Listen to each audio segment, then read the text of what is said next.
สบายดีอ่ามื้อนี้มาตอบคำถามอีกคำถามหนึ่งก็คือถามว่าหุ้นมันเป็นหยัง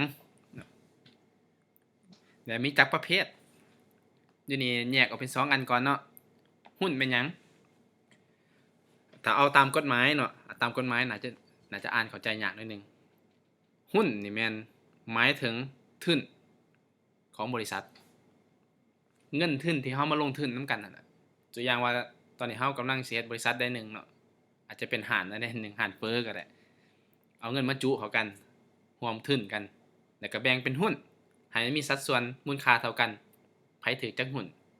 ถือจักเปอร์เซ็นต์อันนั้นคือหุ้นหมายความว่าแม่นทุนของบริษัทนั่นล่ะซึ่งว่าหุ้นนี่เนาะตามกฎหมายนี่แม่นเป็นเจ้าของนะครับมีสิทธิ์เป็นเจ้าของผู้ใดถือหุ้นผู้นั้นเป็นเจ้าของถ้าเป็นเจ้าของแล้วเฮามีสิทธิ์นะมีสิทธิ์ทุกอย่างในนามเป็นเจ้าของบ่ว่าจะเป็นสิทธิ์นะครับผลประโยชน์ เวลาบริษัทหรือว่าห้างที่เฮาเฮ็ดนำกันเนี่ยมีกำไรนอกจากนั้นก็มีสิทธิ์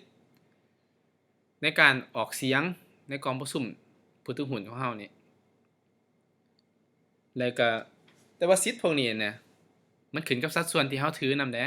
บ่แม่นว่าถือหุ้นหนึ่งก็โอ้เว้าหยังก็ต้องฟังจังหมดมันต้องมีมติร่วมกันแล้วก็ทุกคนเอามาตัดสินปัญหาร่วมกันถ้าใกล้51%นี่ก็ถือว่าผ่านมตินั้นเนาะอันนี้แม่นหุ้นแล้วก็สิทธิ์ของมัน ซึ่งว่าหุ้นเฮานี่มี2ประเภทประเภทประเภทที่1เขาเอิ้นว่าหุ้นสามัญแม่นหุ้นบูริมสิทธิ์นะบูริมสิทธิ์อาจจะเขียนสระอีผิดหน่อยหนึ่งเนาะบูริมสิทธิ์2อันนี้ต่างกันจั่งใดเนาะแต่คือกันจั่งใดอยู่ในตัดตารางนี่จะอธิบายแต่ละตัวให้ฟังหุ้นสามัญกับหุ้นบูริมสิทธิ์นี่แม่นทุนคือกันแต่ว่ามันต่างกันบ่อนการว่าถอกทุน ถอนทุนได้บ่น่ะการต่างกันว่าถอนทุนได้บ่หุ้นสามัญจะถอกแล้วจะถอนบ่ได้แล้วเท่านั้นก็เท่าใดก็เท่านั้นแต่ว่าหุ้นบริษัทเนี่ยสามารถถอนทุนได้ตามกฎหมายเนาะแล้วความแน่นอนในการได้รับเงินปันผลเนี่ยเพราะว่าผู้ถือหุ้นก็จะได้เงินปันผลเนี่ยเนาะเขาก็เป็นเจ้าของทุนคือกันถ้าจะเป็นหุ้นสามัญเนี่ยเงินปันผลเราจะบ่แน่นอนเพราะว่าได้หรือเสียแม่นไปนำกันแต่ว่าเบิ่งเบื้องของบุริมสิทธิ์นี่บ่นะข้อยมีสิทธิ์กว่าข้อยต้องแน่นอนต้องได้สัญญากับข้อยว่าจะให้จักเปอร์เซ็นต์ก็ว่ากันไปบริษัทขาดกำไรก็ต้องให้ข้อยก่อนจั่งจ่ายเนาะคล้ายๆกับหุ้นกู้เนาะแต่บ่แม่นหุ้นกู้เป็นลูกผสมระหว่างหุ้นสามัญกับหุ้นกู้เนาะหุ้นบุริมสิทธิ์นี่วันนี้การออกเสียงในกองประชุมผู้ถือหุ้นเนี่ยตัวอย่างมีมติสำคัญบ่ว่าจะเป็นการซื้อกิจการการออกหุ้น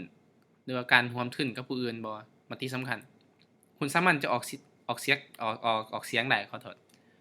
มีสิทธิ์ออกเสียงได้แต่ว่าหุ้นบุริมสิทธิ์เนี่ยออกเสียงบ่ได้หมายความว่านั่งฟังซื่อๆเข้าร่วมหรือบ่เข้าร่วมก็แล้วแต่นั่งฟังซื่อๆออกเสียงบ่ได้บ่นับคะแนนแล้วเวลาสำหรับ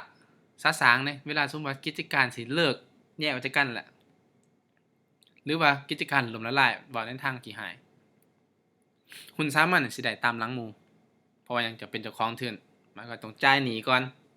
ถ้ามีหนี้ธนาคารก็จ่ายธนาคาร ต้องจ่ายรัฐบาลก่อนพันธะรัฐบาลอากรต้องจ่ายก่อนเรือนนั้นตัวที่2มาจะเป็นพนักงาน3มันจะเป็นเจ้าหนี้ก็แบ่งเป็น2อันอีกเจ้าหนี้ที่มีทรัพย์สินค้ำประกันกับเจ้าหนี้ที่บ่มีทรัพย์สินค้ำประกันผู้ที่มีทรัพย์สินต้องได้ก่อนบัดนี้จังค่อยมาฮอดหุ้นบริมสิทธิ์